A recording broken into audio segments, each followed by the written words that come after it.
that began with the Nuremberg trials in 1945, bringing war criminals and perpetrators of crimes against humanity to justice. Sadly, in more recent decades, our nation has not always lived up to this legacy. As a result of glaring gaps in our own criminal law, many human rights violators have evaded justice. Some have even, shockingly, found safe haven on American soil. But since Putin's invasion began, lawmakers on both sides of the aisle have recognized that Russia's aggression is not just against Ukraine, but against the entire free world. That's why since day one of this war, Congress has provided unwavering support to Ukraine, munitions, tanks, intelligence, and more to support the rule of law. During President Zelensky's historic visit to Washington in December, the Senate passed the Justice for Victims of War Crimes Act with unanimous support.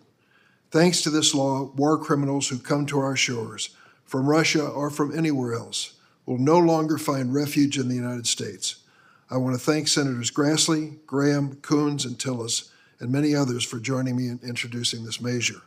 Together, we've sent a clear message to our allies and our adversaries. America will keep the promise we made at Nuremberg to defend human rights and the rule of law. But our work is far from finished. Yesterday, Ranking Member Graham and I hosted a meeting for committee members with Prosecutor General Costin. His team has gathered evidence, painstakingly put the effort together, risking their own lives to exhume bodies from mass graves and sift through the rubble of flattened schools and hospitals. Here in America, we need to do our part to support these investigations and to address any remaining gaps in the law that enable impunity. To that end, we must finally enact a crime against humanity statute. I urge my colleagues on both sides of the aisle to join me in closing this gap in the law. Excuse me. And we need to lead our allies in forming a special tribunal to hold Russia's leadership accountable. We must also ensure that the world's preeminent law enforcement agency, the United States Department of Justice, deploys every resource at its disposal to hold Putin and those who enable him accountable. Today, we'll have a chance to hear directly from the Justice Department leadership and learn more about how they're keeping up the pressure on Russia. At this very moment, heroic Ukrainians are risking life and limb to defend the same freedoms and values that America is founded on. In their struggle, we see our own history as well as our highest aspirations: service, sacrifice, selflessness. It's now our turn to live up to those values. With that, I turn to Ranking Member Graham. Well, thank you, Mr. Chairman. We have enjoyed bipartisan support since the invasion. I hope that continues. I believe it will. Just sort of an observation. When all this is said and done, if Putin is still standing and is not held accountable for the barbaric invasion of Ukraine under his watch, then you're going to get more of this, not less. If Putin's given a pass, then everything we've talked about since the end of World War II to make sure that never happens again becomes all talk. This is a moment of testing for the international order, is an opportunity for us to reassert who we are and what we believe. In that regard, this committee can lend its voice. We can change our laws, and we can help the Ukrainians in many ways without putting American boots on the ground. So I want to compliment the Department of Justice for taking an aggressive approach to seizing Russian assets in the hands of oligarchs who support Putin and transferring that money to the Ukrainian people. We've been able to accomplish in a bipartisan manner a change in U.S. law. While we're not members of the International Criminal Court, we have made a change to allow U.S. intelligence to be shared with the ICC to help prosecute Russian war criminals in Ukraine. That does not in any way jeopardize our soldiers. It's a very narrow change to the law. And Prosecutor Khan of the ICC said he believes it would be a game changer in his ability to bring justice against Russian war criminals. The Department of Justice has been great. The Department of Defense has been terrible. I have called more than once to try to get an accounting of what's going on with the task force in the White House, and I get the same answer every time. The reservations of the Department of Defense are holding back the transfer of information that would be vital to allowing the ICC to be more aggressive in their prosecutions. If you get nothing else out of this hearing, I am tired of that, and I think there's a bipartisan support for the idea that the law we pass should be honored. I've been a military lawyer for most of my adult life. We have done nothing to jeopardize or put in motion jurisdiction of American troops by ICC, nothing at all. We have made a decision as a nation to help the ICC prosecute one of the most brutal invasions of the 21st century, may I say, in modern history. We also passed a law, Mr. Chairman, to allow a klepto-capture task force to be created, seizing assets from Russian oligarchs, and along with Senator Whitehouse and everybody in the Senate, those proceeds can be transferred to Ukraine to help them stabilize their country. Over $500,000 has been seized as a result of Ms. Monaco and her team's work. A $90 million yacht called the Tango, another one $300 million called Amanda, $100 million in real estate assets, 2 condos in Beverly Hills, 3 luxury properties in New York and D.C., an apartment on Park Avenue in New York City, a $45 million Boeing 737 owned by a Russian energy company, 2 airplanes worth over $400 million owned by Russian oligarchs, $90 million Airbus. The list goes on and on and on. So I want to applaud you. Go after their assets, follow them to the ends of the earth, take their ill-gotten gain, and give it to the long-suffering Ukrainian people. I'll wrap this up very quickly. The hope here is that we can give the Department of Justice and the Ukrainian prosecutor all the assets they need, reasonably need, to keep the front in the courtroom open. We have a front on the battlefield where Ukrainians are fighting and dying for their freedom. I think it is in Americans' interest to make sure that Putin, who is now has an arrest warrant issued by the ICC for his war crimes, that we do not forgive and forget as a nation, and we help the international community. With that, the State Department has been reluctant, dare say I refuse, to designate Russia a state sponsor of terrorism. What more do they have to do to become a terrorist state under U.S. law? Mr. Chairman, the Senate 100-0 urged the Department of State to designate Russia a state sponsor of terrorism under U.S. law. As the offensive begins this spring on the battlefield in Ukraine to evict the Russian invaders, I hope we can find momentum among ourselves here in Washington to label Russia as a state sponsor of terrorism, because with that designation, they become even more radioactive. It's just a matter of time till China test us. I think China is very seriously considering providing lethal aid to Russia, and if they do, I would like them to run into the sanctions that would come from helping a state sponsor of terrorism. We have a chance to deter China by designating Russia a state sponsor of terrorism. I want to do that now, sooner rather than later, to avoid the mistakes of the pre-invasion where we sent the wrong signals to the Russians. I don't want to send the wrong signal to the Chinese. I want China to know under U.S. law, Russia is a state sponsor of terrorism, and you help them at their own peril. Thank you. Thank you, Senator Graham. Today we welcome Deputy Attorney General Lisa Monaco. Ms. Monaco is the 39th Deputy Attorney General of the United States. As the deputy, she is the department's second-ranking official responsible for overall supervision.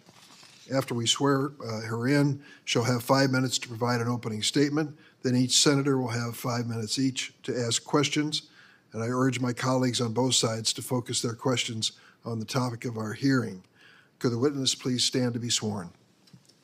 If you please raise your right hand. Do you affirm the testimony you're about to give before this committee will be the truth, the whole truth, and nothing but the truth, so help you God? Let the record reflect that she answered in the affirmative. Now, Ms. Monaco, you are invited to proceed with your opening statement. Thank you very much, Mr. Chairman and Ranking Member Graham, and members of the committee. I am honored to appear before you today to discuss how the Justice Department is working to hold Russia accountable for its brutal and unprovoked invasion in Ukraine. I want to thank the members of the committee for their bipartisan leadership and support of the administration's response to Russian aggression.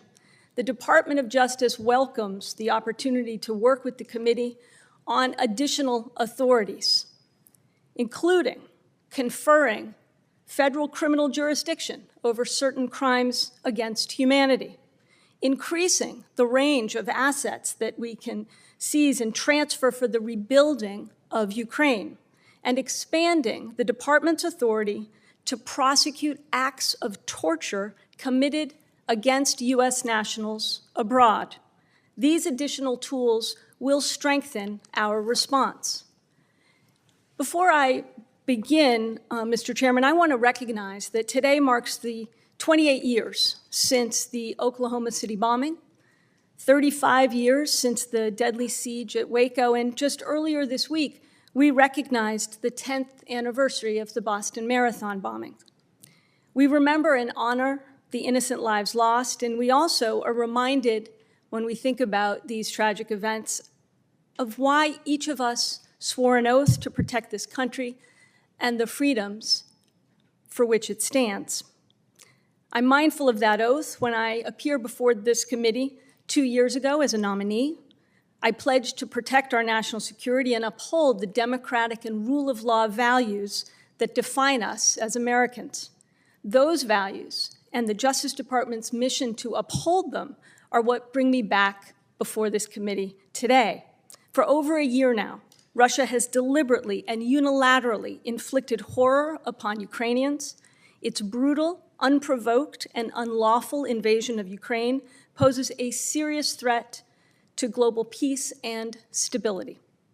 Its forces have targeted and viciously attacked civilians by bombing hospitals and apartment buildings, by committing sexual violence against women, men, and children, including girls who the United Nations estimates could be as young as 4 years old, by carrying out execution-style murders, including of children, and by illegally removing thousands of Ukrainian children to Russia or Russian-occupied territory. The facts, Mr. Chairman, are clear. Russia has committed war crimes and crimes against humanity in Ukraine. We cannot, we will not let war criminals escape accountability for the aggression and atrocities they have committed. The Justice Department has a clear message for those who have committed these crimes and who think they can get away with it. You will face justice. Our long history of holding Nazis and terrorists accountable shows that the women and men of the Justice Department never forget and never give up in the pursuit of justice. I was reminded of this resolve in February when I traveled to Nuremberg, Germany, to visit the courtroom where the United States and allied partners prosecuted Nazi leaders for the atrocities they committed in World War II. Through principled adherence to the rule of law, former Attorney General Robert Jackson and other prosecutors sought justice and accountability on behalf of millions of victims. Today, this Justice Department and our partners around the world are answering history's call. Using every tool at our disposal, we are committed to holding the perpetrators and enablers of these atrocities accountable, no matter how long it takes. We're working closely with our Ukrainian partners, and on Monday, the Attorney General and I met with Ukrainian Prosecutor General Kostin to discuss our work together to investigate Russian aggression and war crimes and to hold accountable all those responsible. Every day since February 24th, 2022, the men and women of the Justice Department have responded to Russian aggression by pursuing accountability for war crimes, striking back against malign cyber activity, and by using every available tool to limit Russia's access to the global financial system and degrade its ability to fuel its war machine.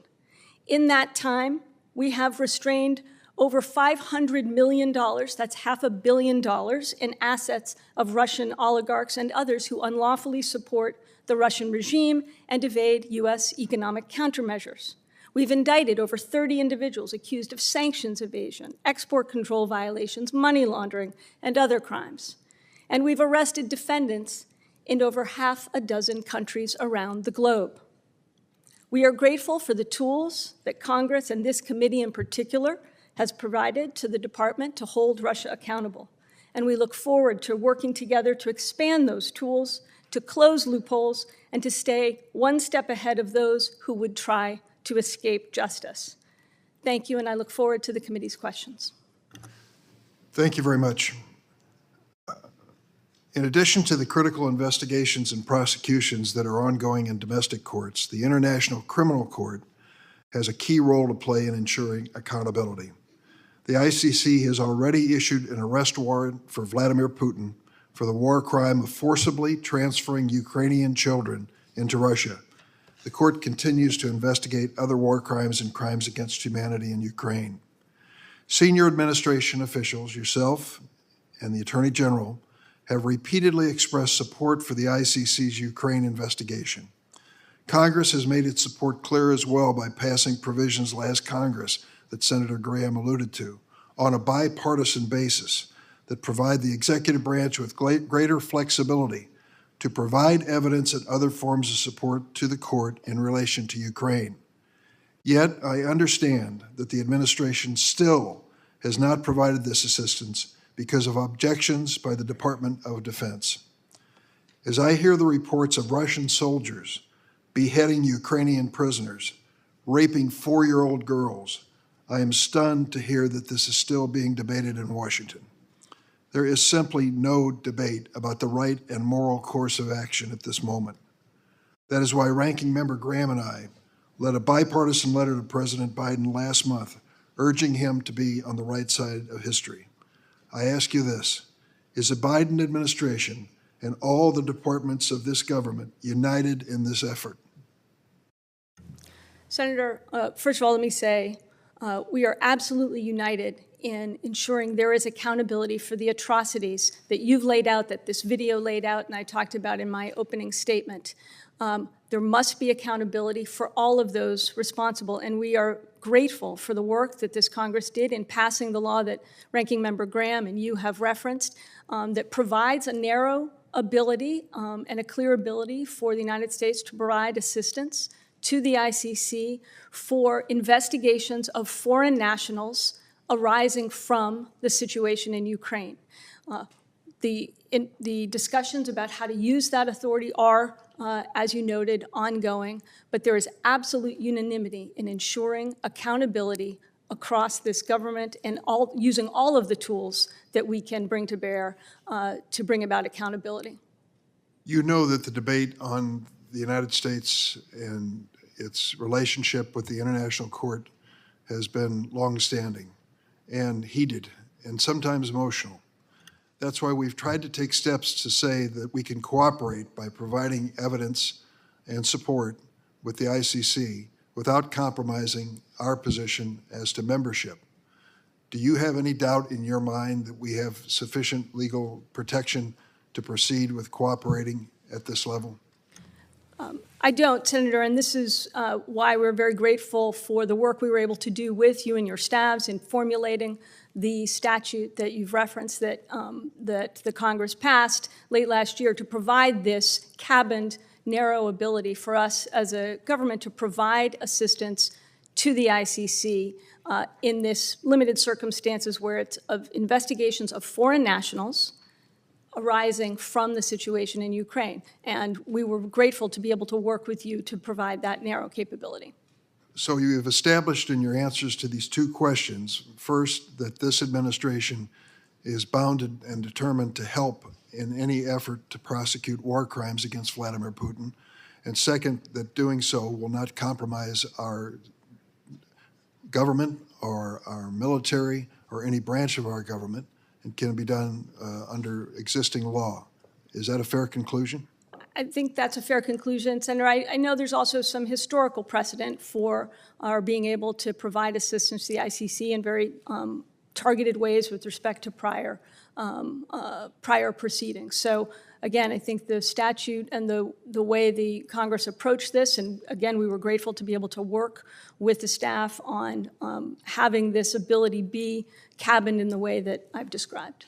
Well, I'm going to conclude by asking my colleague if we could join in another effort, perhaps a letter to the Department of Defense specifically, and to the President based on what the testimony has brought forth this morning. I now yield to Senator Graham. Thank you. Just to put a fine point on this, is it DOD? Are they the problem? Well, Senator, as I indicated, I think the discussions about how to use the authority that Congress is given. Nope. You're going to answer this question. Is DOD the problem? I really don't think, Senator, respectfully, it's appropriate for me to comment on internal discussions. We have a law on the books. I've been told by people who care that the intel is not flowing, as Senator Durbin described, because of the Department of Defense. I think you need to answer that question. Well, Senator, what I could tell you is I'm aware of longstanding concerns based on prior positions that I've held that the Department of Defense has raised. I share Senator Durbin's view that we've done this the right way. I understand his historical precedent. We're not jeopardizing any American soldier. Mm-hmm. We're talking about evidence involving foreign nationals in a specific theater of operation. Mm-hmm. Every law we passed has been completely bipartisan. We're 400 and some days into this war, and I'm going to ask you again, is the Department of Defense the holdup? Senator, I know the Department of Defense has had longstanding concerns about our engagement. I don't care what their concerns are. They can share them with me. We got a law on the books. Do you feel like you need to follow the law when you're told to do it? Yes, Senator. Okay. So we'll take this up with the Department of Defense. Do you believe that China is watching what's happening in Russia and Ukraine? Yes, Senator, I do. Okay. There's reports that China may be considering providing lethal aid to Russia. Have you seen those public reports? I've seen public reports in that regard, Senator. Don't you think we should do everything we can to deter China from helping Russia with their barbaric invasion of Ukraine? There is no doubt that rogue nations of the world, including China, are watching and learning from what is going on.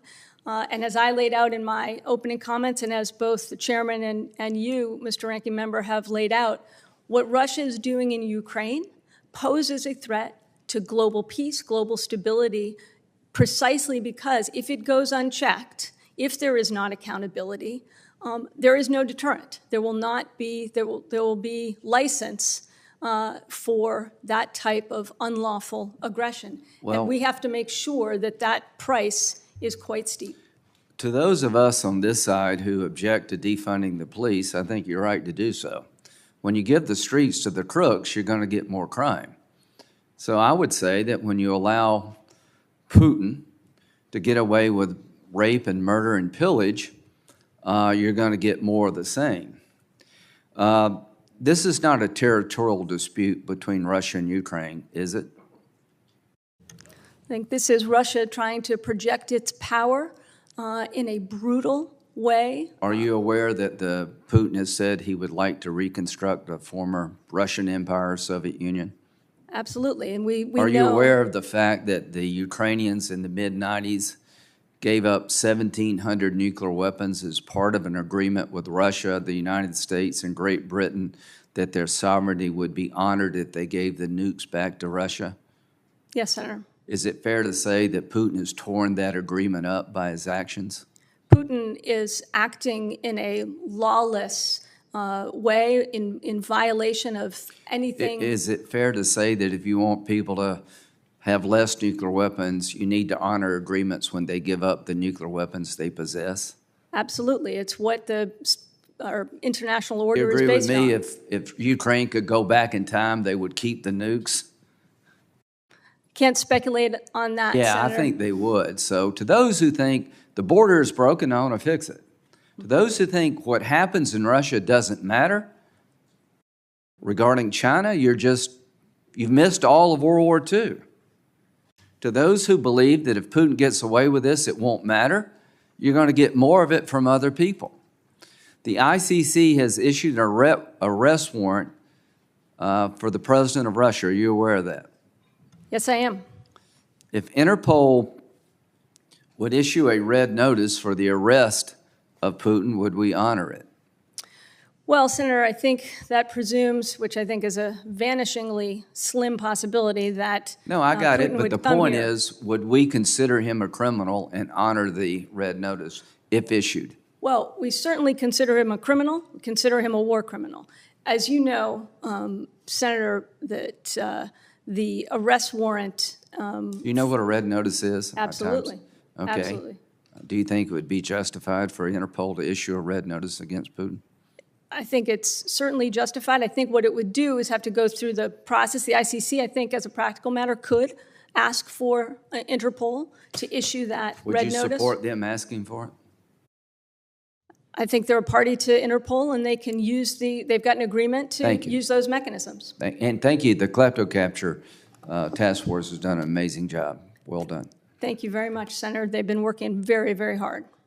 Thanks, Senator Graham. Senator Whitehouse.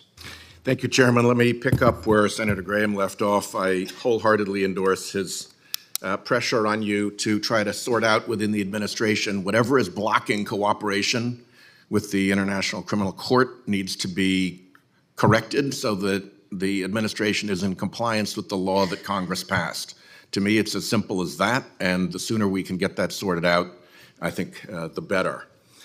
With respect to forfeitures, the law that we passed regarding transfers to Ukraine is now starting to flow. You've had at least one transfer from Kleptocrats to Ukraine. I appreciate that and commend you on that success.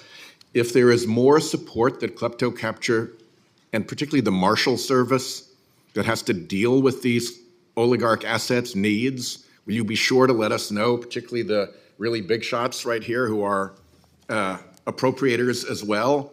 Dealing with a mega yacht is not a simple task, and dealing with assets of the magnitude that we are seizing, and frankly, with a good deal more to be seized, I think, what do we need to do? Question for the record, what do we need to do to step up and support the existing Kleptocrats effort? And with specific regard to one matter, administrative forfeiture proceedings against oligarch assets. If you're an American citizen, the Department of Justice can seize an asset of yours in essentially an in rem proceeding, in which it's United States versus shoebox full of $450,000. But that is only up to $500,000, and then that authority stops. What we do not have is authority over $500,000 for these foreign oligarchs. So that puts you in the difficult position of having to parse through all of the multiple screens that they've used, the Cypriot bank accounts, the Cayman Islands shell corporations, to try to figure out who owns what. Whereas if you could proceed in rem and just have it be United States versus yacht, mega yacht, that cuts all that crap out, and it reverses the polarity, so it's now the true owner who has to show up and identify themselves. And as you know, when you've done this with botnets and other things like that, the true crooked owner usually does not show up because they would leave the proceedings in handcuffs. So I think you need that authority. Please make sure that the Department of Justice is supporting the bipartisan bill that would give you that authority against these over $500,000 oligarch assets. Are you comfortable with that?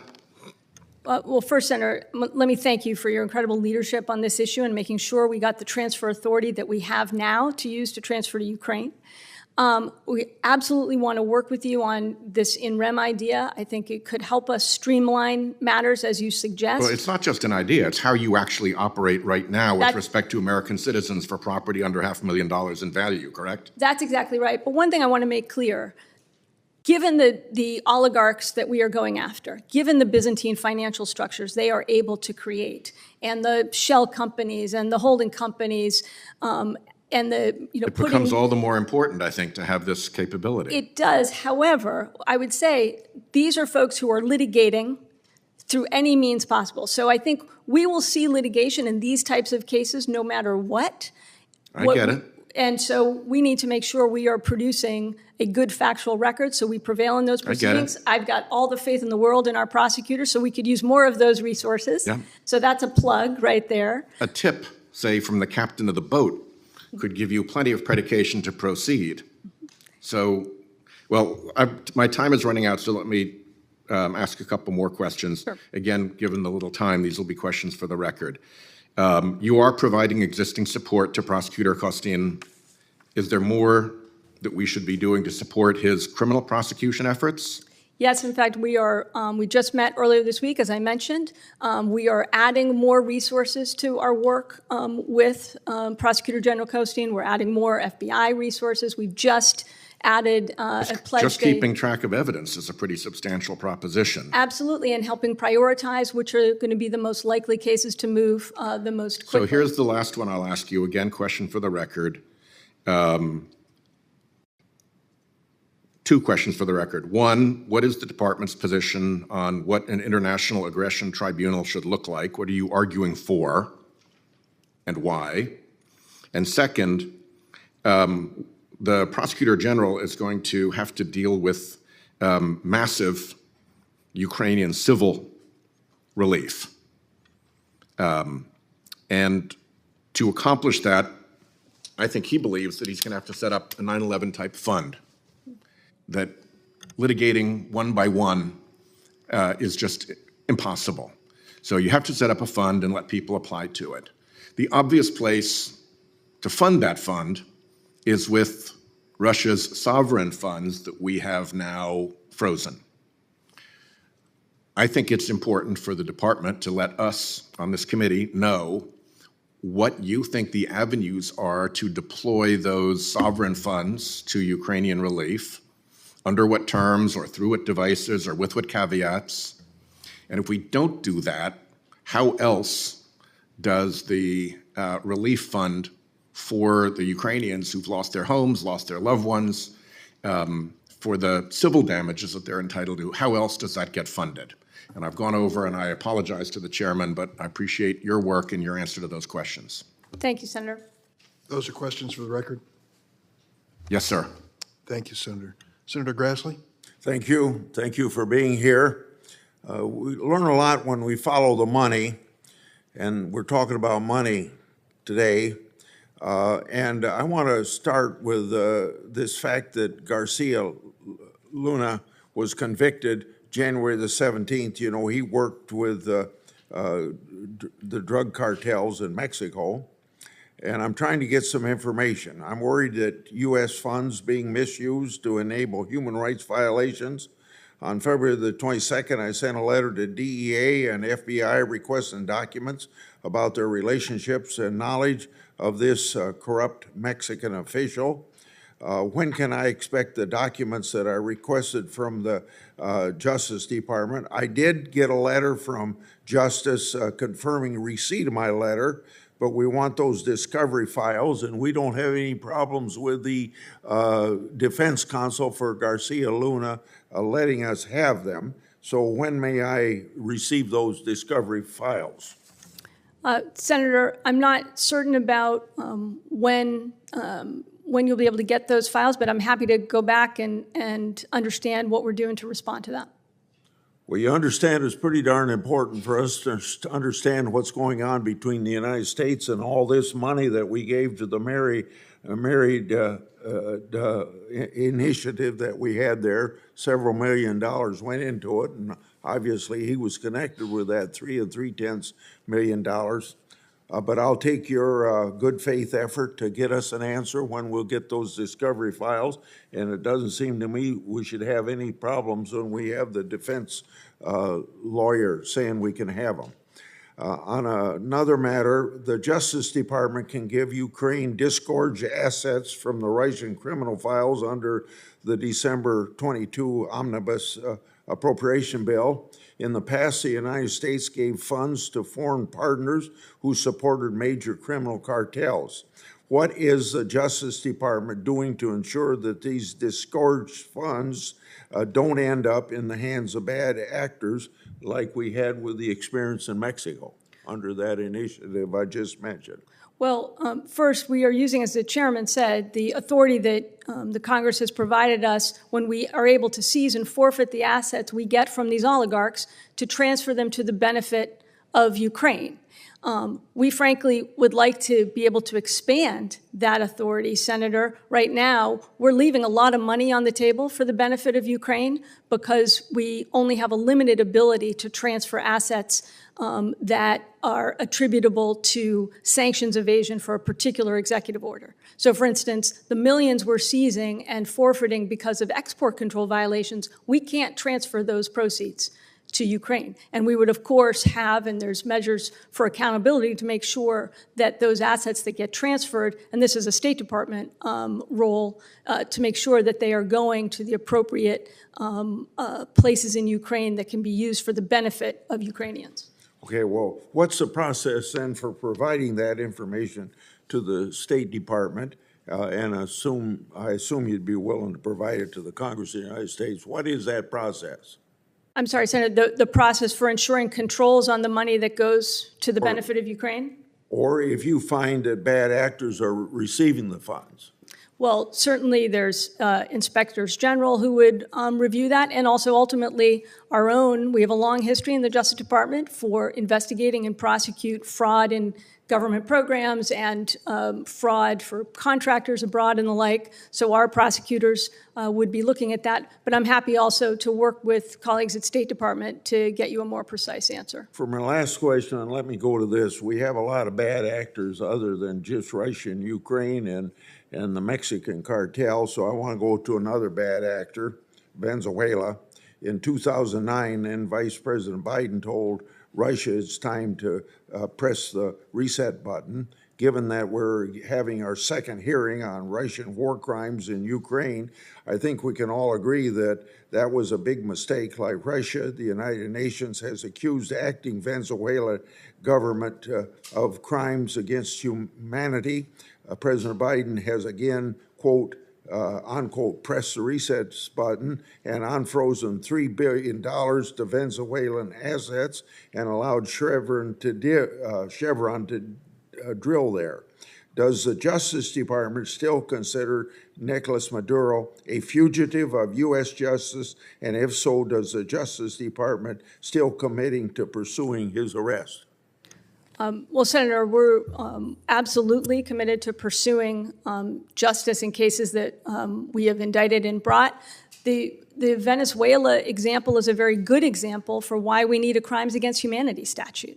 Right now, we cannot pursue the type of lawless activity that you've referenced that has gone on in Venezuela, the types of atrocities that have been committed by the Chinese against the Uyghurs. We can't pursue that type of justice here in U.S. courts without a crimes against humanity statute. So that's why in my opening statement, in my statement for the record, I'm urging this committee and this Congress to fill the gap that the chairman referenced in giving us that authority. Okay, so you do still consider Maduro a fugitive of U.S. justice? Yes, Senator. Yes. Thank you, Mr. Chairman. Thanks, Senator Grassley. Senator Klobuchar. Thank you very much, Mr. Chairman, for holding this important hearing. Welcome, Deputy Attorney General Monaco. I think I'll start with something that I'm not certain has been raised, and that is about what's happening to journalists right now. And I think one of the reasons that we know about these Russian atrocities in Ukraine is in large part because of the extensive reporting. Many journalists who have worked to expose Putin's brutality have been killed, as we know, while covering the war, including American journalist Brent Renaud. And now Russia has wrongfully detained Evan Gershkovich of the Wall Street Journal, American reporter. I just saw that horrible vision of him in that glass box last night on the news.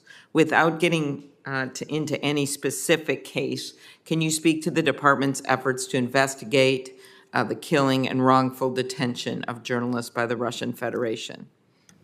Thank you, Senator. And let me say my heart goes out to the Gershkovich family, and want to echo Secretary Blinken's call for him to be immediately released. It's outrageous what has happened to him, and of course to Paul Whelan, who remains unjustly detained by the Russian government. You were quite right, and as the video that the chairman started this hearing with, the only reason we really are able to see the atrocities and the horror that is happening is in large part because of brave journalists who are going into harm's way to document what we are witnessing and are able to witness the horror that is happening.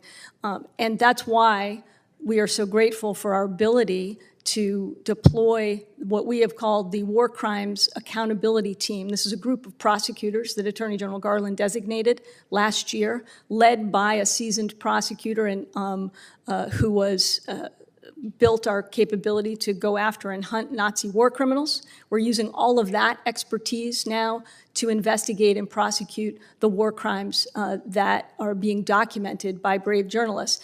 And the types of cases that we are investigating are exactly what you laid out, Senator. Journalists, U.S. journalists, who come into harm's way and are victims of Russian atrocities on the ground. And unfortunately, we have seen examples of that. So we have active investigations that are moving just as fast as we can possibly move them. And we've got prosecutors and investigators who are working day and night to bring about that accountability. Okay, very good.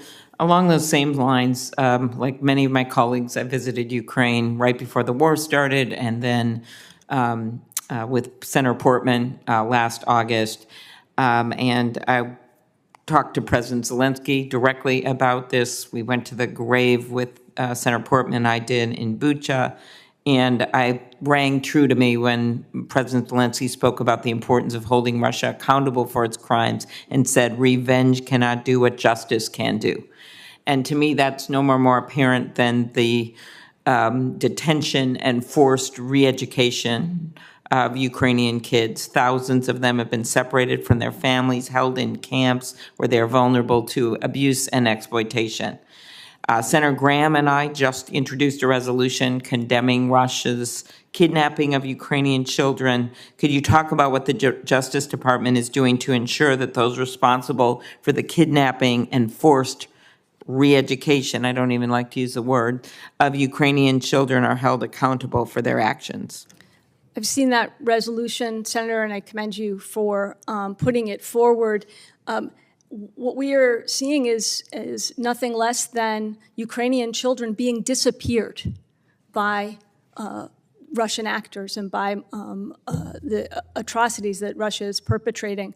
Our investigators and prosecutors are pursuing all avenues of war crimes investigations, including what is happening for the removal, the forced removal of children from Ukraine. We are also working with our Ukrainian partners. I mentioned our work with the Prosecutor General. This includes investigating what is happening to children, including the bombing of maternity wards. Is what we've seen, again, documented by brave journalists. So all of our war crimes investigation activities encompasses the atrocities that are being perpetrated by children. One last question is one of the things we've seen is that the Russian government denies any responsibility for actions in places like Bucha. Instead, they make completely false claims that the bodies and images were planted, that it's fake. How is the Justice Department working to counter Russian disinformation, both as it relates to hampering prosecutorial investigations and to distributing propaganda? Senator, I put zero stock in what Russian propaganda arms and Russian officials are saying about what's happening in Ukraine, and we are working tirelessly to and meticulously document and gather the evidence that can be put forward in these cases and that can be shared with our Ukrainian and other European partners to bring forward their cases to make sure there's accountability. Thank you. I think we kind of defied what people would expect in the way that President Zelensky was able to harness social media and the internet to get his people with him and the world with him. And part of that was our ingenuity. I know that. But we just have to, and I know you are doing this, but we have to just continue also the counteroffensive on the internet with what they're doing. That's been the thing that's emerging now. So thank you. Thanks, Senator Klobuchar. Senator Lee. Thank you, Mr. Chairman. Thank you, Deputy Monaco, for being here, and thanks for your service. In early March, we had Attorney General Garland before this committee, and I asked him a series of questions about 18 U.S.C. Section 1507, and specifically why no arrests have been made at the homes of Supreme Court justices in violation of that statute, which prohibits people from protesting or demonstrating outside the home of a Supreme Court justice or a judge or a juror or other officer of the court with intent to influence any court proceeding. His answer was succinct, but amounted to it was to the effect that the marshals are on the ground, and the marshals have full authority to arrest under any federal statute, including Section 1507. About 3 weeks later, my friend and colleague from Alabama, Senator Katie Britt, before another committee, asked Attorney General Garland about a slide deck that she had discovered that was being used to train the U.S. Marshals who were performing their protective detail duty at the homes of Supreme Court justices. These slides seemed to contradict what Attorney General Garland had told me 3 weeks earlier. They contradicted in several respects. First of all, the slide number 4 says that in order to make an arrest there, they really need to be looking at something that demonstrates, quote, the intent of influencing any judge language, thus logically goes to criminal threats and intimidation, not First Amendment protest activities. Now, I personally, as I've poured through that statute, I don't see that as an element of the offense. It's not an element of the offense. There's nothing in there that requires it to have this separate, non-specified element within 1507 about the intent being something amounting to criminal threats and intimidation. That's not in there. Just as troubling, maybe even more so, is slide number 5, cited by Senator Britt at that same hearing, where it says that, quote, any contemplated U.S. Marshal Service enforcement action under 1507 should be coordinated in advance with the appropriate U.S. Attorney's Office.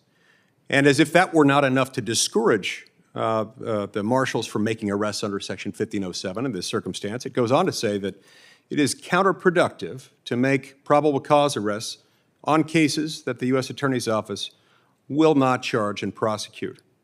So I've been wondering, how exactly is it considered to be the full authority to arrest people under Section 1507, as the Attorney General has described, if you have to get pre-clearance first to do it, and if you're adding an additional element, one not found in the United States Code? Well, Senator, I know the Attorney General has spoken quite directly to this about the direction that he has given and has repeatedly given to the Marshal Service, and the Marshal Service Director. When he was asked about these slides, by the way, he was not aware of them. Were you aware of them? Were you aware of them before they were given to the Marshal Service to train marshals on how to protect the homes of Supreme Court justices? No, Senator, but I also know that the Marshal Service Director has been very clear that he is will regularly review the training provided to the Deputy U.S. Marshals, who continue to this day to provide 24/7 protection for the justices, their homes, their property, at the unprecedented direction of Attorney General Garland last year. This has never happened before in the history of the department. I understand that, but I'm asking about the enforcement of Section 1507. Now, you're the Deputy Attorney General. Under the organizational chart of the Department of Justice, you have supervisory authority, oversight over the U.S. Marshal Service. Is that right? That's correct. And so you're saying you had not seen these slides before the marshals were trained on it? That's I correct. assume you've reviewed them since then? I've seen the slides that you referenced that Senator Britt showed to the Attorney General. And have you discussed them with Attorney General Garland? I have not, Senator, but I would like to make very clear the direction the Attorney General gave to the Director of the U.S. Marshal Service, who himself has indicated that he has been told repeatedly by the Attorney General that he has full authority to enforce all federal laws, including 1507, as long as he's prioritizing, and the Deputy U.S. Marshals are prioritizing, the life, the safety, the protection of the property of the justices, which is... Under any of the other federal statutes under which they're authorized to make an arrest on the ground, have they added an additional non-statutory element to the offense, or have they required pre-clearance with the U.S. Attorney's Office prior to making a probable cause arrest? Well, Senator, without necessarily adopting your interpretation of the slides, the Director of the Marshal Service has been very clear. He's going to regularly review that training. He's got all the authority repeatedly given to him and directed by the Attorney General to enforce federal law.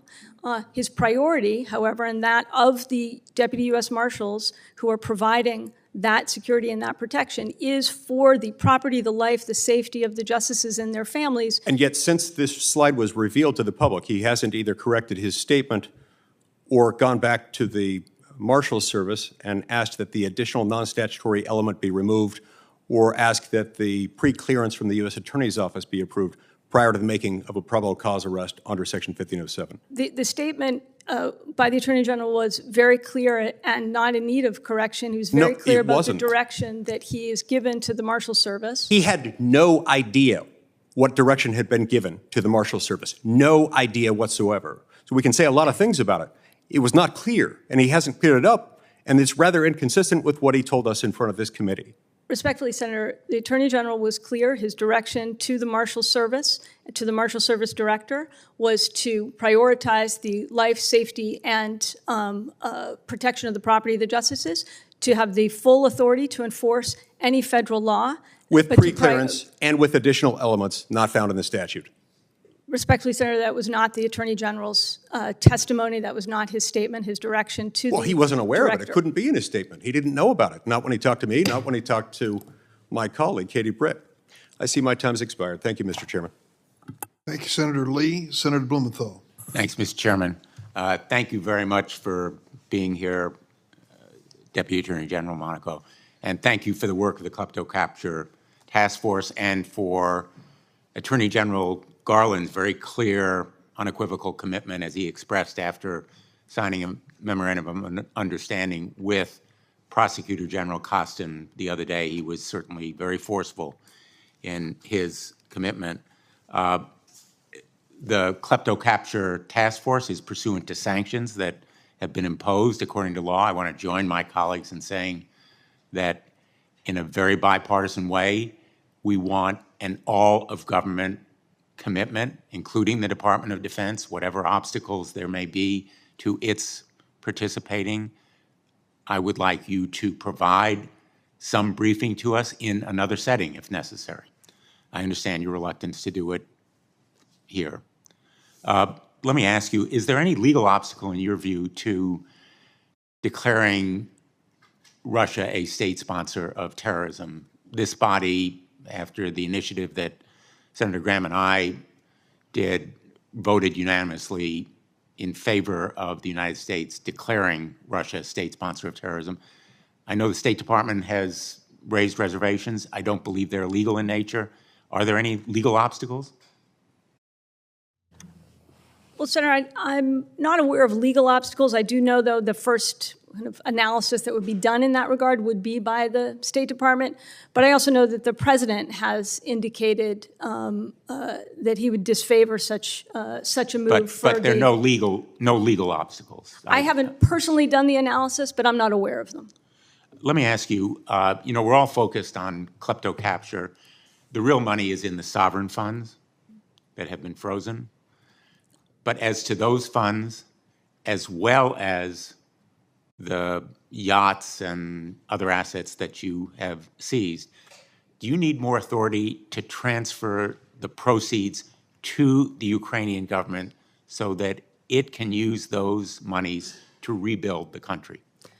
So the seizure of sovereign assets has now occurred in jurisdictions around the world, and we have come together, the United States, with the G7 to be very forceful, I think, in saying that those assets that are currently immobilized, both here and in multiple jurisdictions around the world, must be and remain immobilized. And we have a pledge amongst the G7 to do that. The question of how to then use those to the benefit of Ukraine and transfer them is, I think, a very complicated set of legal questions. But we certainly need to make sure, Senator, that as we come together and the G7 has been forceful on this as well, that Russia must be the ones to pay for the rebuilding. They must be accountable for the rebuilding of Ukraine. We have to act collectively and in a united way to put those assets to use, because frankly, if we don't act together as an international community on those assets, there will be seepage and there won't be as much force to the extent the United States has immobilized or frozen those assets, we have them. Yes. We have a legal right to them. Yes. Under both international and our national law. Do you need more authority, the Department of Justice, to transfer assets that we control to the Ukrainians so they can be used for humanitarian purposes and possibly also military purposes? We may well, and I'd like to come back to you on the domestic legal authority issue, which is, of course, what this body can provide. I think there are other very complicated issues of international law. Well, and international law has always been, in my view, complicated. Ever since I went to law school, I have never fully understood international law. It seems like a very kind of putty-like set of principles. But what I'm interested in doing is making sure that you have the authority to transfer to Ukraine real money, because we have a lot of real money in those sovereign funds that can be used by Ukraine to rebuild. And certainly everyone would agree with you that Russia ought to pay for the damage that it's done. I visited the mass grave sites in Bucha. I have been to Ukraine 3 times, twice with Senator Graham.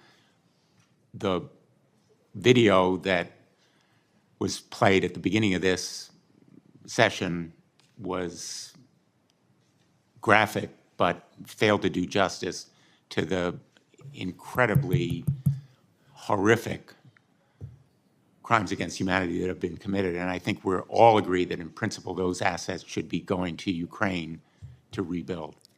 If I might, Mr. Chairman, just make one more response and put another plug in for authorities.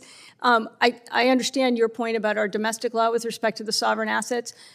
It is very important that we act as an international community because the vast majority of those sovereign assets are not within the United States.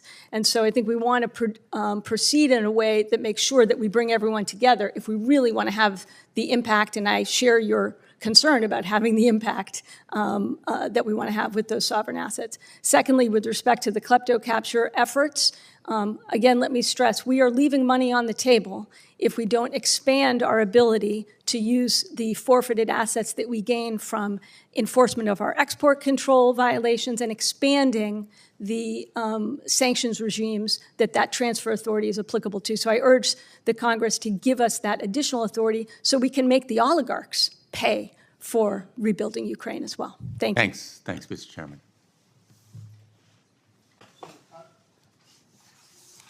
Like the other members of the committee, I think there's little doubt that war crimes have been committed by Russians in Ukraine. I have to say, though, I think there's an element of putting the cart before the horse here. Before there can be accountability for these crimes, there has to be victory in the war. And we're not on the verge of victory in the war because Joe Biden has been pussyfooting for the last year, not providing Ukraine with the weapons that they need to win this war. In fact, not providing the weapons they need to defend the territory where some of these crimes have been committed before Ukraine took that territory back. So rather than continuing to say that we're going to support Ukraine for as long as it takes, we should be focused on helping them win as quick as we can. Now, Ms. Monaco, I know you're not in charge of the conduct of our policy of the war, but rather on the crimes itself. But I just want to make that point, that until the war is won, there's very unlikely to be accountability for these crimes. I want to turn my attention to something for which you do have responsibility, though. There's a statute, a criminal statute, Section 1512, entitled Tampering with a Witness, Victim, or Informant. Most of that statute focuses on the altering, destruction, or hiding of records to be used in official proceeding. Ms. Monaco, are you aware of this statute? Yes. Do you know when it was adopted? It was adopted, if memory serves, after the financial collapse of Enron and other corporate malfeasance. In 2002, after the Enron scandal and a law called the Corporate Fraud and Accountability Act of 2002. It also includes a catch-all phrase prohibiting not just the destruction, hiding of evidence, but also any acts that, quote, otherwise obstruct, influence, or impede an official proceeding. The department is currently using that catch-all provision to prosecute hundreds of Americans for their actions on January 6, 2021 on the grounds of the United States Capitol. I want to be clear, I'm not talking here about persons who committed violent acts against law enforcement officers or destroyed property. There's plenty of federal crimes that cover their actions, but rather this catch-all phrase for people who in some cases were merely present on the Capitol grounds, maybe not even aware that that had been cordoned off earlier in the day. Are you aware of a case called U.S. v. Fisher in the D.C. Circuit, Ms. Monaco? I'm not specifically familiar with the facts of it, but I think it's one of the cases brought in relation to the events at the Capitol Yeah, it was on decided January a couple 6th. weeks. It was decided a couple weeks ago in a sharply divided panel in which the department almost lost, in which there was a strong dispute on what that catch-all phrase meant about otherwise obstructing or influencing an official proceeding. And it allowed the case to go forward, but said that they have to prove corrupt intent. There's a strong dissent that said clearly the items in that law that precede the catch-all phrase, like destroying or concealing documents, should limit the meaning of otherwise obstructing or influencing a proceeding. I'm following the case closely. I wouldn't be surprised to see if the Supreme Court reverses it on review, or if the department can't prove the mental element of corrupt intent. Your Department of Justice argued, though, that corrupt, quote, encompasses all forms of obstructive and influencing behavior. That's a pretty sweeping interpretation of the law. Just this week, the House Judiciary Committee held a hearing in New York City, and it's been reported that a Democratic mob was in the hallway trying to get in through the doors and stop that hearing from proceeding. Has your department begun to investigate this effort to obstruct or influence the official proceeding of the House Judiciary Committee in New York City? Senator, I'm not aware of those events, although I do know that that hearing took place.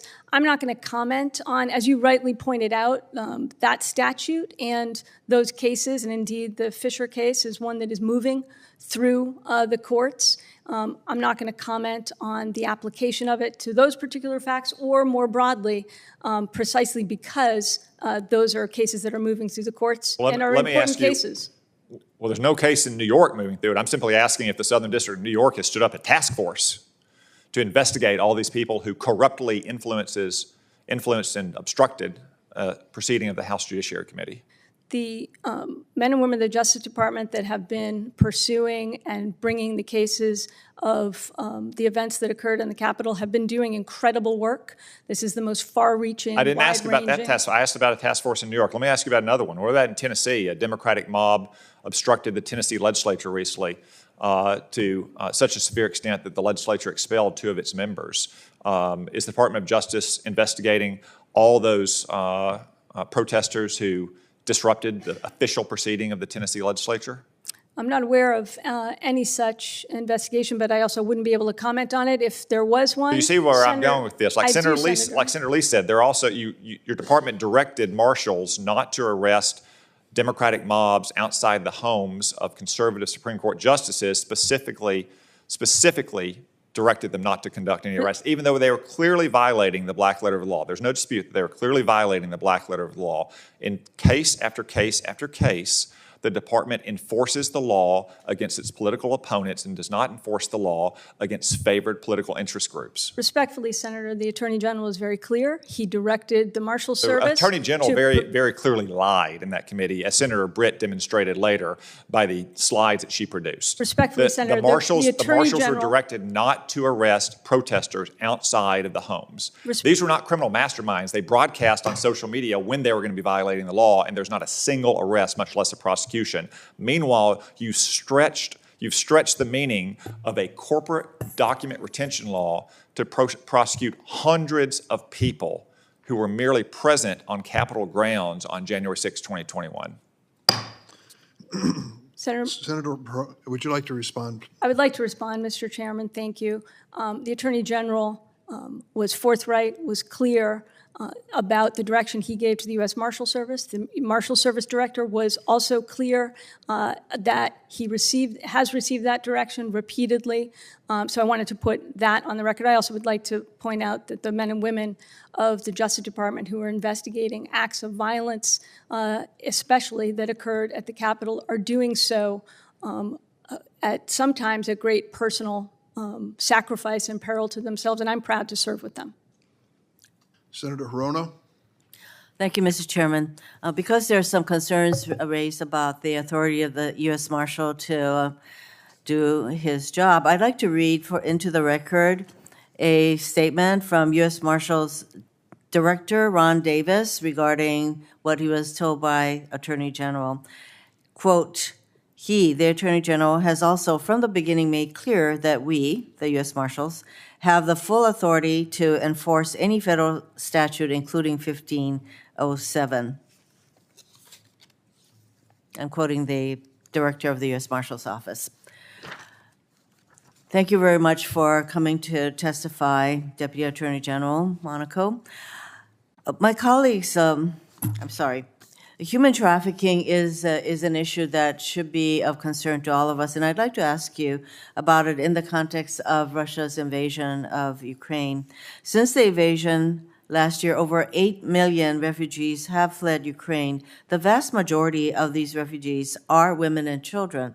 Most have crossed the Ukrainian border without resources or a place to go. We know that traffickers target women, children, and those without resources. So Ukrainian refugees are extremely vulnerable to trafficking. Can you review for us the general tools the department uses to combat human trafficking and explain how those tools can be used to protect Ukrainian refugees? Thank you, Senator Hirono. You're quite right. We have a number of statutes that are expert prosecutors and investigators who focus on human trafficking, and we have a dedicated group of prosecutors who focus on human trafficking crimes, and we have a set of statutes that they are putting to work every day, including on these issues that you so devastatingly recount. The trafficking and the forcible removal of children from Ukraine are amongst the crimes that we ourselves are investigating as part of the war crimes investigations and human trafficking investigations that we're doing. And it's also what we are working alongside our Ukrainian partners to help them build and collect the evidence, doing the painstaking work of gathering the forensic evidence and information to build these cases. This is not easy, as you might imagine. These are not territories that it's easy to get into, but we are working with our Ukrainian partners to build their capacity as well to collect the evidence to both build their cases as well as ours.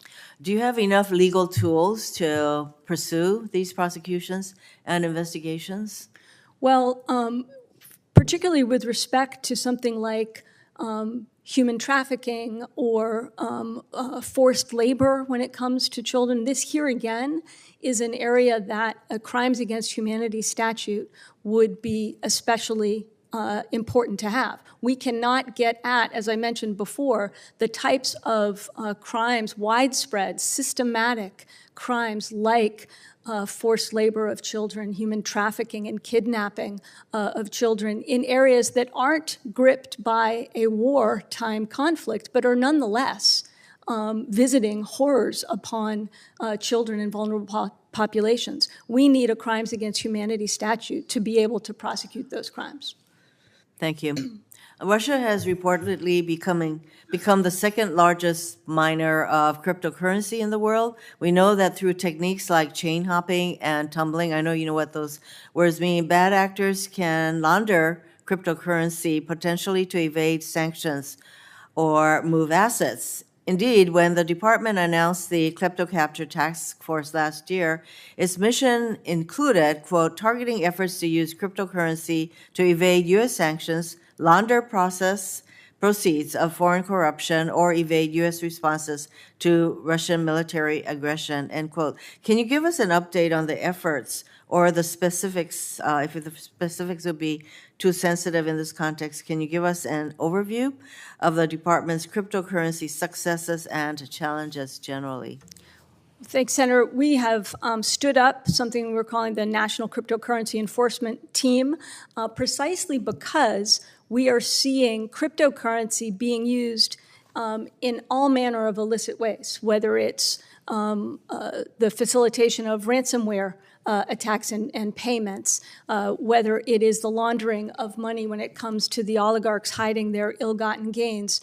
And we, of course, see it in the terrorism context. So increasingly, malicious actors are using cryptocurrency to both facilitate and hide their criminal activity. So we set up a dedicated effort, the National Cryptocurrency Enforcement Team, and they are working alongside the Task Force Kleptocrats to go after and literally use our old school methods of following the money and doing it in this new way. And one, I think, notable example of this is when, in the wake of the Colonial Pipeline attack, we were literally able to follow the ransomware payment because of, quite frankly, the cooperation of the victim company in that case, who courageously came forward and worked with us. We were able to follow the money and the cryptocurrency through the blockchain and seize it back for the benefit of the victim in that case. So we are doing more and more of that. And when it comes to the way illicit actors are using cryptocurrency, we are very much on our front feet to go after that. Thank you. Thank you, Mr. Chairman. Thank you, Senator Hirono. Senator Cornyn? Ms. Monaco, you've had a long and distinguished career in national security matters and at the Department of Justice more generally. I want to ask you about some of the authorities that are used to collect foreign intelligence, namely Section 702 of the Foreign Intelligence Surveillance Act. As you know, that authority is scheduled to expire at the end of this year, and so we are undertaking some consideration of that reauthorization request and what changes, if any, are necessary to that in order to protect the privacy of American citizens who are not engaged in any sort of nefarious activity. General Nakasone, head of the National Security Agency, has called Section 702 irreplaceable. And he has said that without Section 702, we lose critical insights into the most significant threats to our nation. Can you tell us, for example, whether Section 702 of the Foreign Intelligence Surveillance Act has been productive in yielding valuable information related to the conflict in Ukraine? Absolutely, Senator. First, let me agree wholeheartedly with General Nakasone. 702 is an absolutely indispensable national security tool. I have seen the value of it in every job that I have had, and you mentioned my prior roles in national security. I see it when I review the President's Daily Brief. A significant portion of that vital intelligence that we get is derived from 702. It gives us insights into cyber threats, helps us prevent ransomware attacks from foreign actors. But when it comes to this conflict and what Russia is doing in Ukraine, it has proved vitally important. Indeed, 702 has helped us uncover gruesome atrocities committed by Russia in Ukraine, including the murder of non-combatants, the forced relocation of children from Russian-occupied Ukraine to Russia, and the detention of refugees fleeing violence by Russian personnel. All of that we were able to see thanks to 702, and that information and other information has helped us as a country and as a national security community galvanize accountability efforts regarding Ukraine by allowing us to confidently and accurately speak with the international community about Russian atrocities. So, Senator, I think one of the most important things that this committee and this Congress can do to help us push back against Russian aggression is reauthorize 702. Well, thank you. On a recent congressional delegation that I participated in when we traveled to Panama, Colombia, Argentina, and Brazil, we heard time and time again testimonials about how important that authority is for our government representatives in those places, monitoring the activities of Russian and Chinese intelligence officers and other activities. One question that came up is whether Executive Order 12333, which, as you know, is the broad, long-standing executive order authorizing a lot of our intelligence gathering capabilities, whether that is an adequate substitute. One of the things that occurred to me is that Section 702 is a law passed by Congress on a bipartisan basis and signed into law. The executive order obviously is a unilateral act by the Chief Executive of the United States. But is 12333, in your opinion, an adequate substitute? I don't believe so, Senator, and I agree with the distinction you made. It is also, 702 is a authority that is overseen by all three branches of government. And I would also say that it has helped us really understand the strategic calculations of nations like Russia, like China, like Iran, and how they are approaching and evolving on major issues like the war in Ukraine. So again, it's an indispensable tool and one that I think is singular and irreplaceable. My last question has to do with the Foreign Agents Registration Act. As you know, this is a longstanding law requirement that that agents of foreign governments have to register under the law because, frankly, Congress needs to know whether the lobbyist that's coming in to talk to them is advocating on behalf of American citizens or on behalf of foreign interests. So we're continuing to work on that. We're hopeful to be able to make some progress.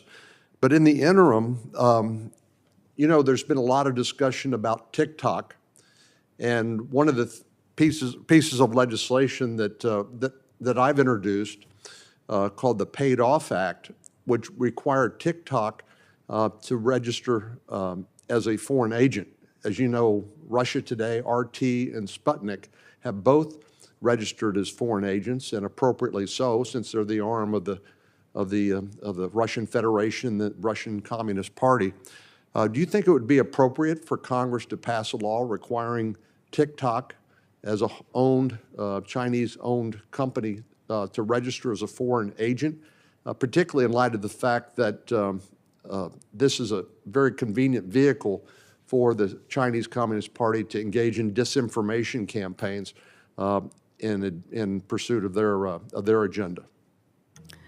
Well, Senator, I'd want to look at the legislation you referenced. I apologize, I haven't reviewed it. I am very concerned about foreign sourced technology like TikTok, and I've spoken about this before, about the threat that it poses.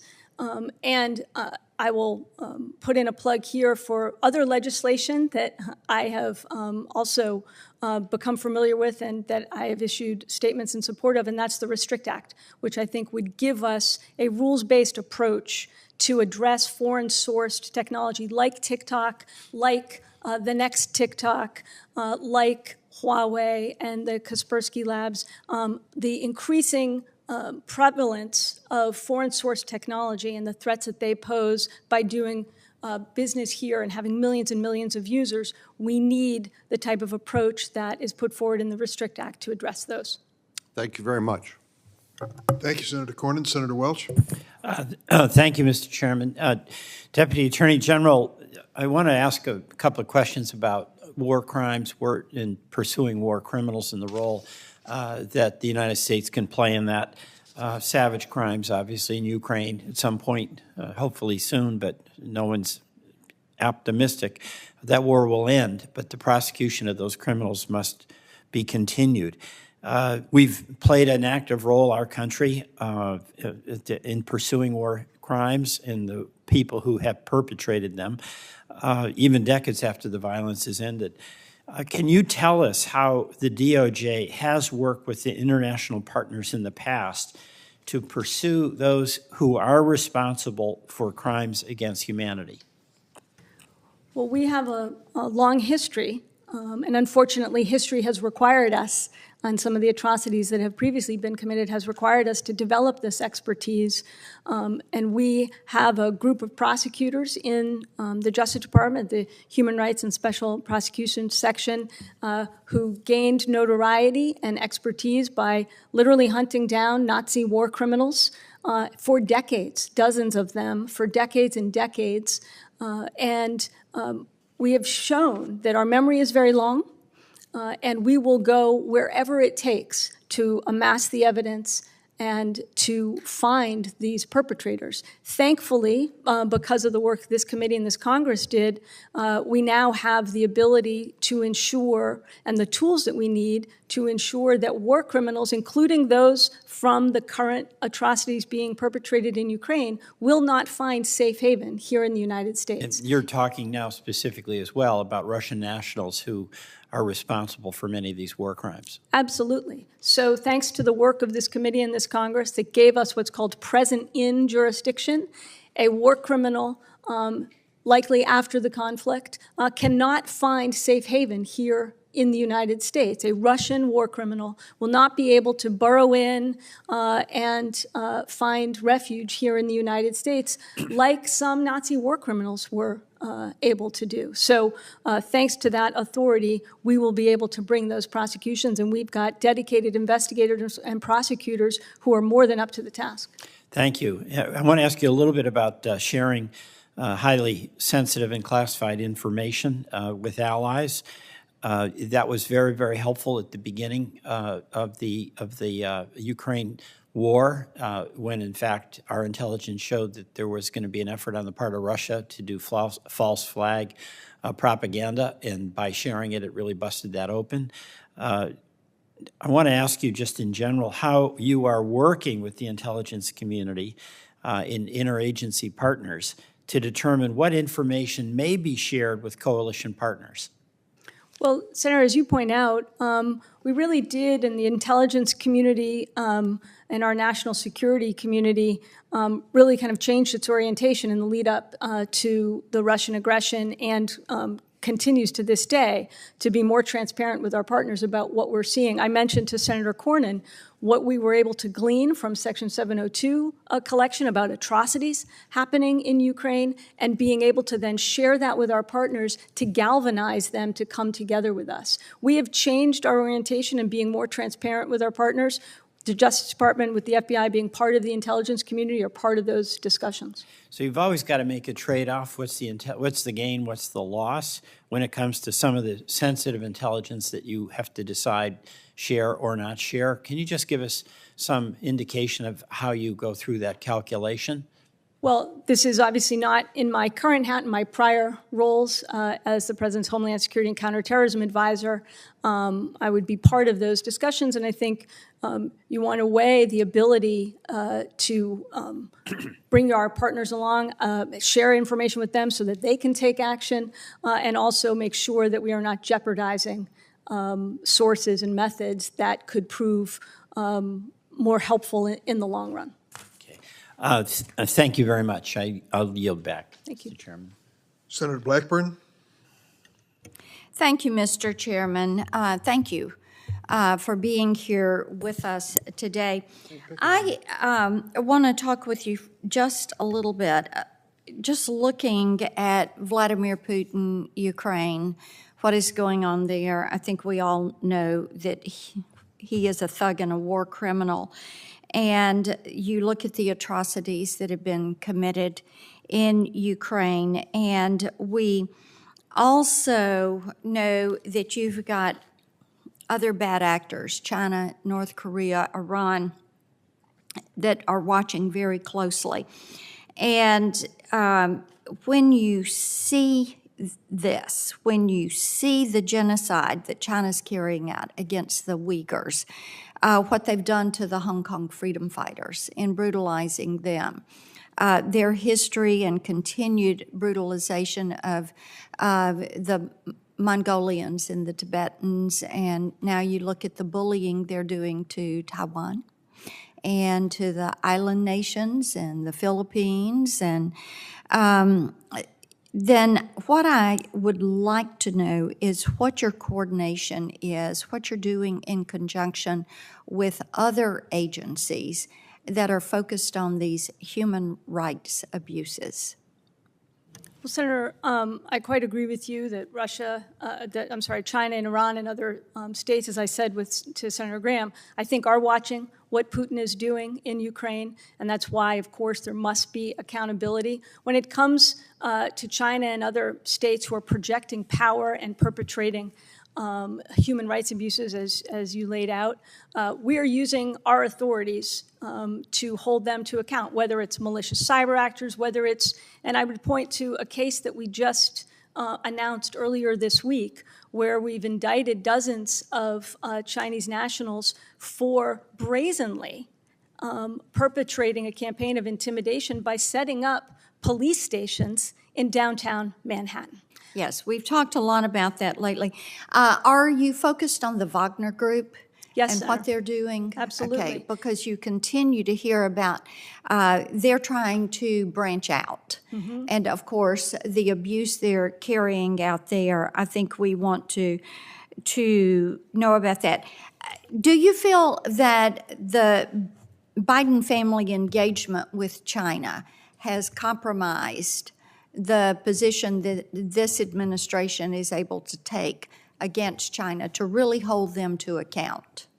Senator, this administration, this Justice Department is giving no quarter to China's malicious activities. We have brought cases against malicious cyber activities, including members of the PLA, the People's Liberation Army, perpetrating aggressive acts in the cyber realm, those who are perpetrating human rights abuses. Let me ask you about Ukrainian children.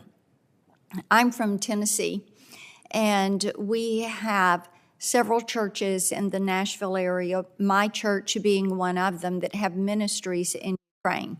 And I have a good friend who has a program for orphans there in Ukraine. And of course, we've heard just horrific stories about the Russians kidnapping children and taking them to re-education camps in Russia.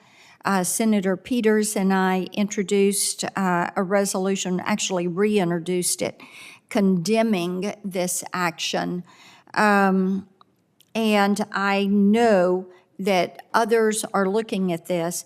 So would you classify what they're doing to these children a war of genocide, the things that are being carried out against not only the Ukrainian people, but also specifically against the children? How do you classify that? Senator, I think the Russians and the Russian war machine is perpetrating war crimes, crimes of aggression, crimes against humanity, specifically when it comes to children.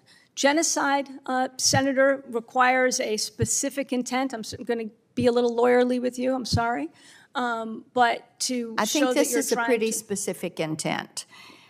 When you look at what they are doing and you look at the human rights abuses, and I do think it needs our attention. If I may, Senator, I quite agree with you.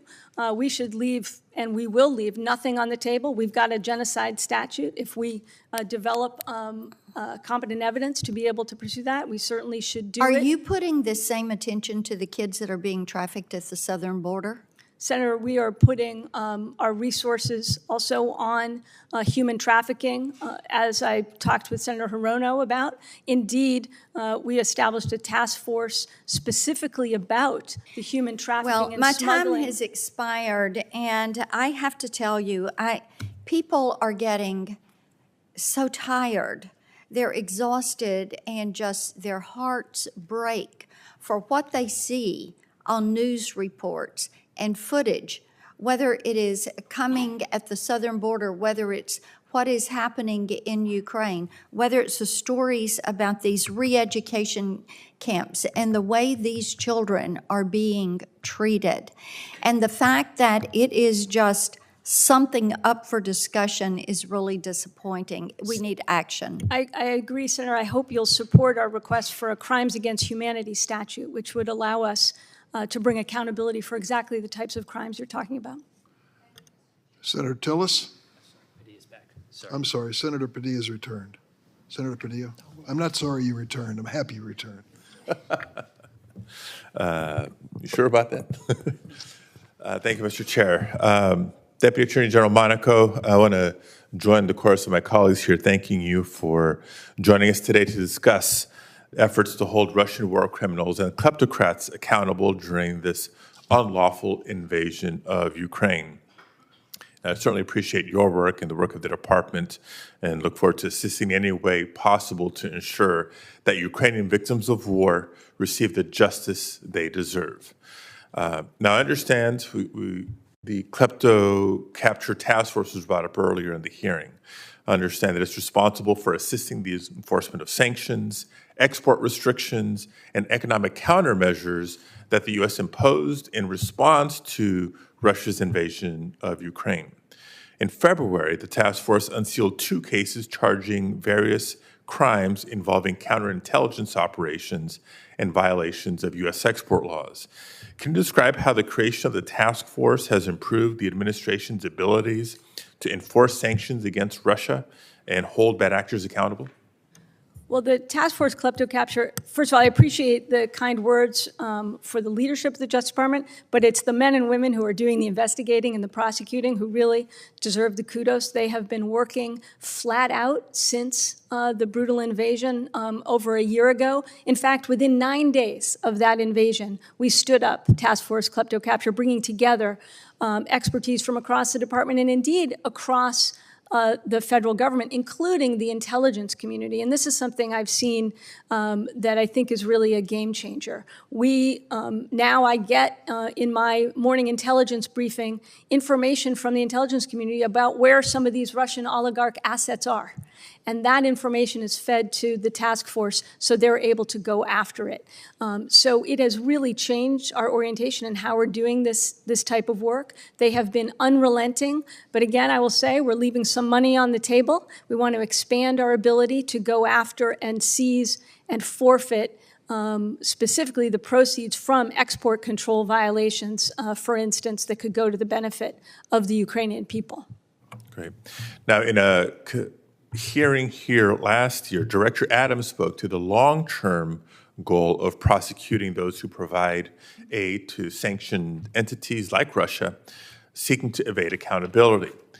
Can you give us an overview of how the task force will carry out this effort and describe how the task force collaborates with foreign allies in reaching its goals? Sure. So task force, first, as you point out, we've been going after the oligarchs and their assets, but importantly, we're also going after their enablers, the accountants, the vendors, the lawyers, the folks who are helping them hide, the oligarchs, that is, helping the oligarchs hide their assets, under very Byzantine financial structures and to find any dark corner of the financial system. So for that, we need to work with our international allies. So we have joined forces with our European and other allies in something called the REPO task force. There's a lot that goes into the naming of these task forces. The Russian elites, proxies, and oligarchs task force, that brings together all of the work and the expertise from our international partners who are vital to us being able to seize those private jets that Senator Graham mentioned, to seize and forfeit those luxury properties that we're going after. In every one of these cases, we need and have gained vital international cooperation. Okay. Is there any additional support you need from the committee or from Congress to address any issues you have with any data collection or enforcement? Well, thank you for that offer to make my pitch again for ensuring that we expand our ability to forfeit. So right now, we are seizing assets of named oligarchs, and if they are pursuant to the particular executive order that this Congress passed an authority for us to forfeit those assets to the benefit of the Ukraine, that's terrific. But right now, the assets that we seize and forfeit as a result of, for instance, export control violations, we can't transfer those proceeds to the benefit of Ukraine, and we'd really appreciate the broadened authority for us to be able to, again, make these oligarchs pay for the rebuilding of Ukraine. Great. And in my time remaining, just one last question. A recent ICC report found that Russia has committed war crimes and human rights violations, something that we've all recognized for some time now, including attacks on civilians and energy-related infrastructure, willful killings, unlawful confinement, torture, sexual violence, unlawful deportations of children. We've heard this from several members of the committee. Now, following the report, the ICC issued arrest warrants for the Russian president and the Russian Commissioner for Children's Rights for these abuses. Can you just spend a minute talking about the significance associated with this being the first time a global court has issued a warrant against a leader who's also a member of the UN Security Council? Well, it's obviously a very significant step. and it's certainly one that is justified based on all of the recounting that you have done and other members of the committee have recounted the atrocities being perpetrated in Ukraine by Russia. So it is both justified and, I agree, a significant step. Thank you very much. Thank you, Mr. Chair. Senator Tillis. Thank you, Mr. Chair. Ms. Monaco, thank you for being here, and thank you for your responsiveness on a number of matters that my office have reached out to. I first want to start by thanking all the law enforcement officers in the DOJ. They're doing great work. The vast majority of them are fantastic. There may be a few that we need to hold accountable, but I'm wearing this shirt and this pin today to let them know that I back them. Quick questions. I wouldn't ask you to say this because you're more measured. You're an attorney. I'm a senator. Is it fair to say that if we go dark with Section 7 of FISA, 702, 703, 704 later this year, that Putin, Xi Jinping, North Korea, Iran are going to throw a party? Yes, Senator, and on this matter, I will not be measured. It is indispensable tool. It would be devastating to some of the most malign actors across the globe right now if we go dark. So that's why I want to talk about 702 and really follow on to some of what Senator Cornyn talked about. Can you explain for the committee and the public why the FBI conducts these searches? Why are you going into that data? Absolutely, Senator. First of all, the FBI is the single agency that is actually responsible for doing something about foreign threats that reach American soil. So that's what people need to understand. They need to be able to act on the information that our intelligence community provides. You all have implemented a lot of, I've got limited time and I'm not going to go to a 7-minute round. So Mr. Ossoff can speak. But can you provide just more detail about the change? I've seen the demonstration of some of the controls you have in place. I would take you to task if I thought we were surveilling American citizens. You don't want to do that. Can you talk a little bit about the safeguards that you've implemented and why you feel like it addresses the majority, if not all, of the concerns expressed by members of Congress? Sure. Thank you, Senator, for taking the time to come down and see the changes that have been put in place. I would urge and invite I would commend it to every member. All members to come, and we'd be happy to facilitate that. The compliance issues that had surfaced with regard to 702 are ones that the Attorney General and I took, and the FBI Director take very, very seriously. So we put in place a number of remedial measures. First and foremost, making sure that analysts and agents can't just query as a matter of default the 702 collection. I think thematically, because I do want to get to a couple of other questions, Ms. Monaco, I hate cutting people off, but I think thematically every member of Congress needs to go over there and see how the Department of Justice, the FBI, have been responsive to our concerns, that the checks in place are important. I did ask a question about the demo about what consequences are. With all those safeguards for a trained person to make a mistake, there needs to be accountability there. I'm going to talk a little bit about that later, but we'll discuss that after this hearing. But I think it's critically important. I think you've been responsive, and I think our members need to look at what we lose.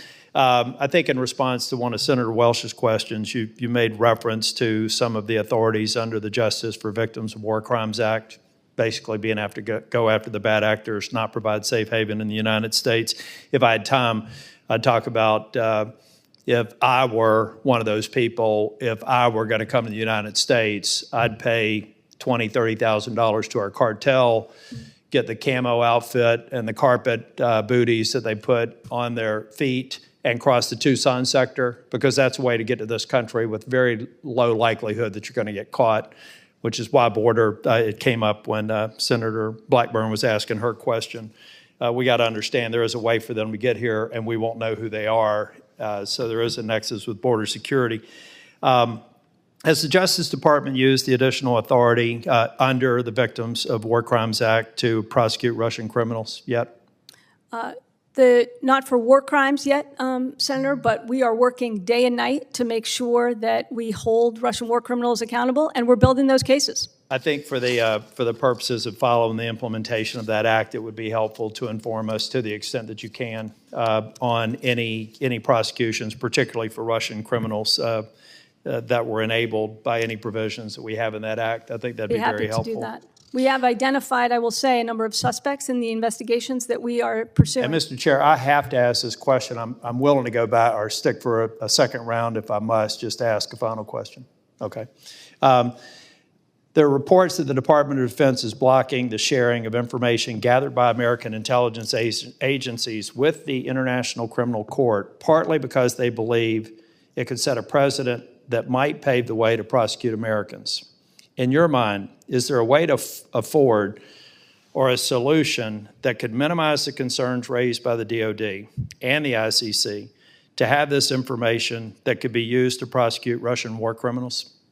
I think there's a way to do this without creating any negative precedent, and the narrow authority that the Congress gave us, I think, provides that basis. Okay, I've got follow-up questions on international tribunal, a number of other gears that I think we have to set in motion to make it very clear to Putin and any of his supporters that they're going to ultimately answer for their horrific actions. Thank you, Mr. Chair. Thank you very much, Senator Tillis. Senator Ossoff? Thank you, Mr. Chairman. And Deputy Attorney General, nice to see you again. Thank you for your presence today. This was addressed in your opening remarks, and several other senators have raised it. But I just want to return to, in a litany of grievous crimes and instances of brutality and atrocities, one that I think is particularly despicable, which is the forcible removal of Ukrainian children from their families, their apparent relocation to Russia or Russia-controlled territory. And I'm sure that for everyone, and in particular for any parent in the room today, the theft of one's child by an invading foreign power is an unimaginable and horrific thing to contemplate. And there are thousands of Ukrainians, it appears, who are experiencing that.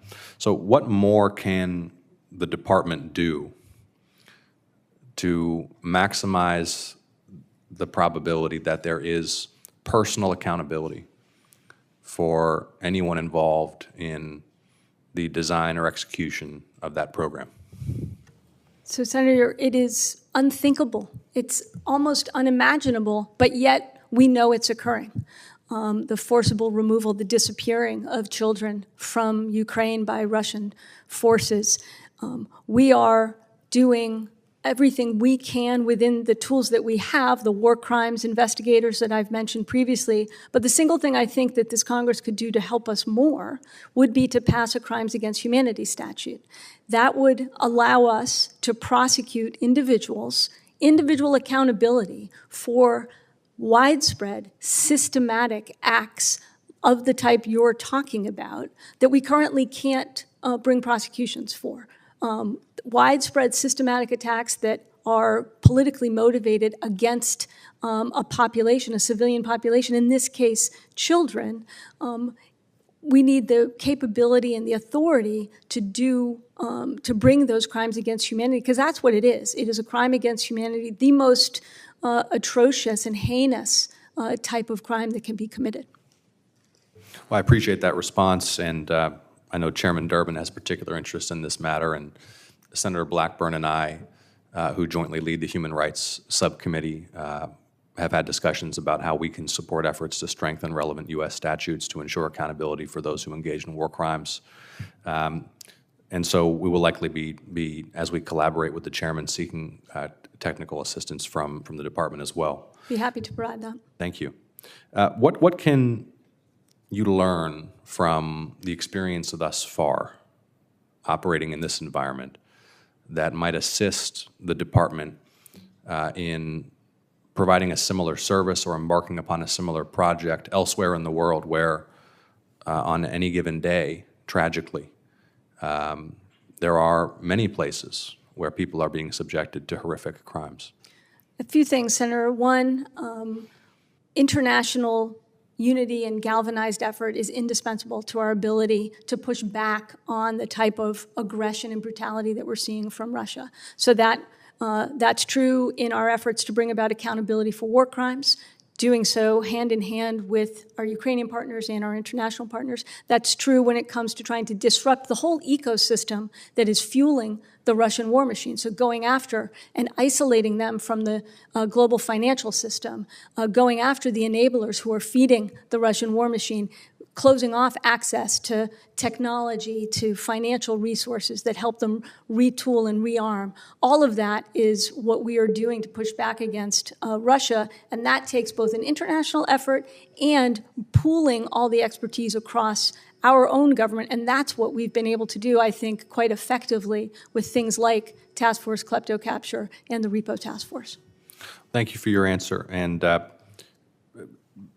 building on Senator Tillis' question, do I understand there's an interagency conversation ongoing about implementation of the statute that authorizes some intelligence sharing for purposes of supporting potential ICC prosecutions. Do you have a timeline for when that deliberation may be concluded so we can move forward with implementation of the law? I do not have a timeline, Senator. But it's being worked through diligently? It is, Senator. Okay. Thank you very much. Thank you, Senator Ossoff. Senator Cruz. Thank you, Mr. Chairman. Ms. Monaco, welcome. Thank you. You have a very important job. You're the number 2 person in the Department of Justice. Every U.S. attorney reports to you. The U.S. Marshals report to you. You are responsible for day-to-day operations of the Department of Justice, and in particular, the criminal justice aspects of the Department of Justice. Is all of that correct? That's correct. It is unfortunate, Ms. Monaco, that as you look back over the last 2.5 years, this Department of Justice, I believe, has been the most partisan Department of Justice we've ever seen. And that is directly contrary to the mission of DOJ. DOJ is meant to be nonpartisan. It is meant to enforce the law, regardless of party. I had hopes that Merrick Garland would actually do that when he was confirmed. Those hopes have been shattered. You have been a loyal deputy standing alongside that partisan corruption of Department of Justice. You have been willing to devote massive resources to targeting individuals that are perceived to be political opponents of the White House. And you have been willing to devote zero resources to protecting individuals who are perceived to be political opponents of the White House. I want to ask you about a statute you've been asked about already, 18 U.S.C. 1507. You're familiar with this statute? Yes. It's a criminal statute that says whoever with the intent of influencing any judge pickets or parades in or near a building or residences occupied or used by such judge shall be fined or imprisoned under this title or imprisoned not more than 1 year or both. Now, the entire country has seen hundreds of protesters outside the homes of Supreme Court justices night after night after night. You turn on your TV and you see violations of this criminal statute over and over and over again. How many prosecutions has DOJ brought under 18 U.S.C. Section 1507 under your leadership? There have been no prosecutions under 1507. We're pursuing an attempted murder case against an individual who Zero is threatened the answer. Justice Kavanaugh. I'm quite aware, and you're responsible for that, allowing these protests night after night after night. The violent threat of homicide of the individual who traveled across the country attempting to murder a Supreme Court justice, that was fueled by DOJ refusing to enforce this statute. Now, it's not an accident that DOJ refused to enforce this statute. The U.S. Marshals gave a presentation.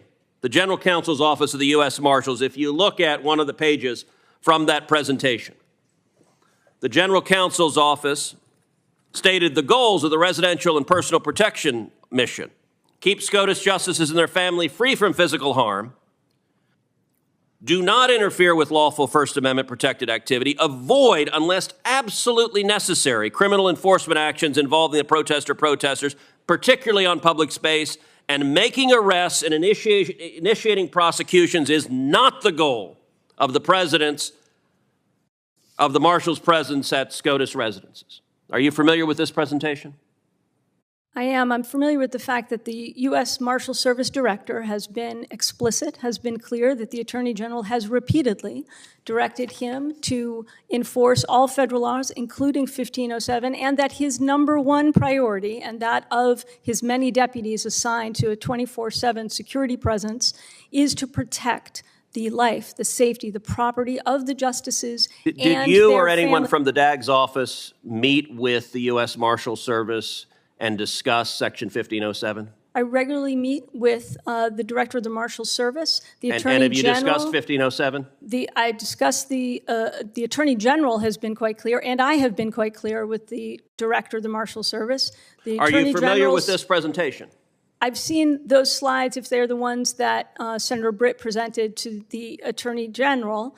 But I want to be quite clear, Senator, about the direction given to the Marshal Service through the Director of the Marshal Service.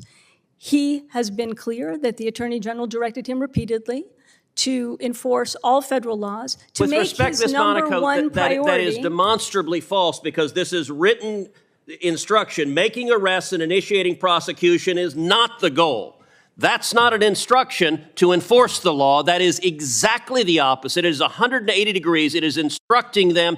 It is not the goal to arrest anybody, despite the fact that the criminal statute said they shall be imprisoned.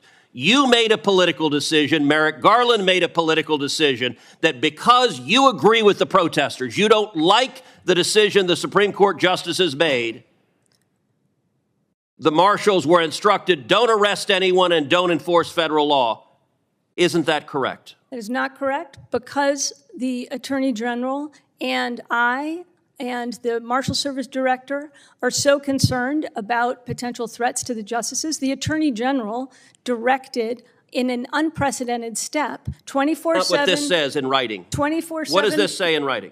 I don't have the right glasses on for that, but Senator, the Attorney General was very clear with the Director of the Marshal Service, and the Marshal Service Director has said the same thing. The word that not is even underlined. The number one priority given to the Marshal Service for their unprecedented protection detail for the Supreme Court justices is to protect their life, their But safety, to and ignore their property. 1507. To protect their life, their To safety. ignore federal criminal law. Respectfully disagree with that characterization. That's what sir. the written instruction says. Not is underlined. Do not make arrests. Do not initiate prosecutions. Up is not down. The Director of the Marshal Service has been very clear. The Attorney General directed him to enforce all federal laws, but that his number one priority is to ensure the safety Ms. Monaco, and the what you're protection. saying is objectively false. Time of the senator has expired. There are no further members to ask in the 5-minute round, and we're going to conclude the hearing. I want to thank the Deputy Attorney General for being present. I would like to make a couple points as chair. First, the safety and security of all, including elected officials, is the highest priority.